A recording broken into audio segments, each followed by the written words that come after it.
Good morning, students. My name is Carmen, and today I'm going to be presenting a lesson on substance abuse, specifically alcohol abuse.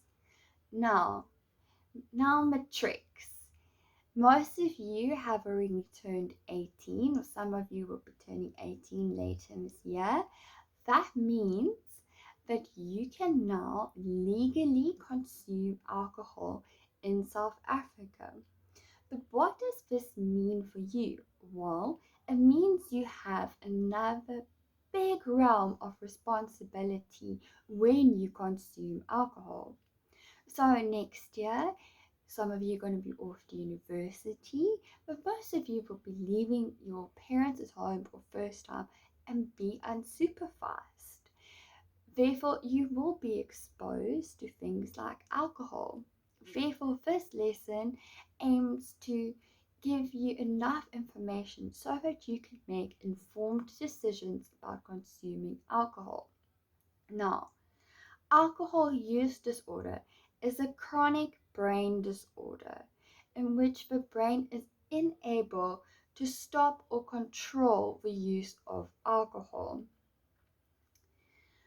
When you are intoxicated or drunk, you cannot make good decisions or think clearly.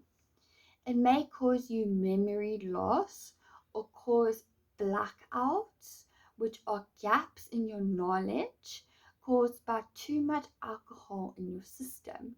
This happens when the brain cannot convert short-term memories into long-term memories. As a result, you just have a space of time which you cannot account for.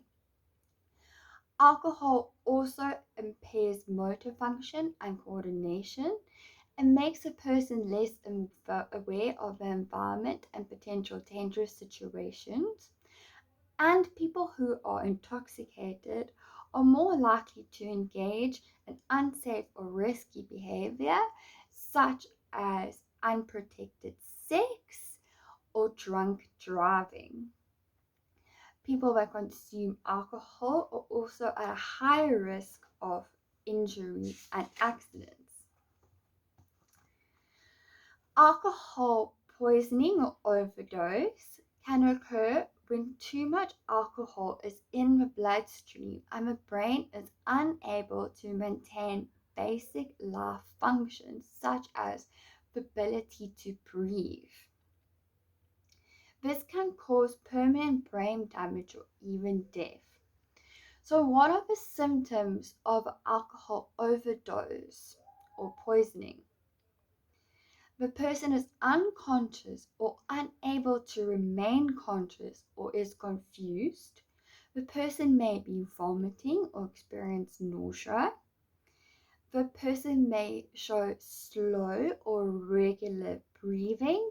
They may have a slow heart rate and they may have a cold sweat but a low body temperature. So what do you do when somebody you know is experiencing an alcohol overdose? Firstly, you stay calm. Then you call an ambulance or you call for help. If a person is unconscious, gently turn them on their sides, lift their chin lightly and move their head backwards so that the airway will be open and it prevents them from choking. While you wait for help, monitor the person's breathing and do not make the person try and eat or drink something. Also, don't make the person try to vomit. Just wait until help can arrive. Drinking and driving is a very serious problem in South Africa. It's incredibly dangerous. It is prevalent amongst young adolescents. So in South Africa, what is the legal drink? Excuse me. In South Africa, what is the legal blood alcohol driving limit? So in other words, how much alcohol can you legally consume and still drive in South Africa? Okay, I'm going to give you a second answer. The answer is 0.05%. This means that for every 50 milligram of alcohol per 100 milliliter of blood is allowed in the alcohol. This is less than a 350 milliliter can of beer or a single shot of spirits or a glass of wine. So how do you know how much alcohol is in a bottle before consuming it?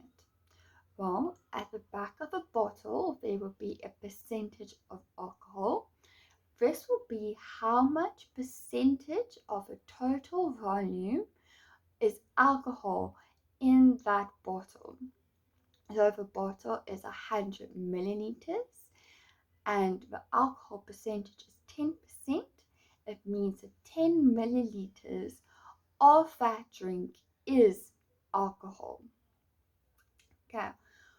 Now, what are some of the consequences of abusing alcohol? Alcohol abuse can stretch into many realms of our everyday life. It can impact our relationships with our friends and our family. It can impact our health and our well-being. We may lose interest in the things that we enjoyed. We may not want to see people as often. It may often have a big impact on your schoolwork or your job or work that you have, and it can have a very big impact on your financial situation. Like if you are unable to work because you are intoxicated, or if you are spending all your money on alcohol, these can have huge implications on your daily life. Now, for homework, I would like you to discuss the following question. The legal drinking age in South Africa is 18 years old. Do you think that this is fair, or should it be raised to 21 years old? Think about this and discuss it with your friends and family members as to hear what they think, it should be. And what are some of the approaches we can take to make drunk driving less in South Africa? How can we stop our youth and young adults from driving in South Africa? Can that be done by raising the drinking limit to 21 years old? What do you think? Thank you so much for listening to me, and I look forward to seeing you again. Thank you very much.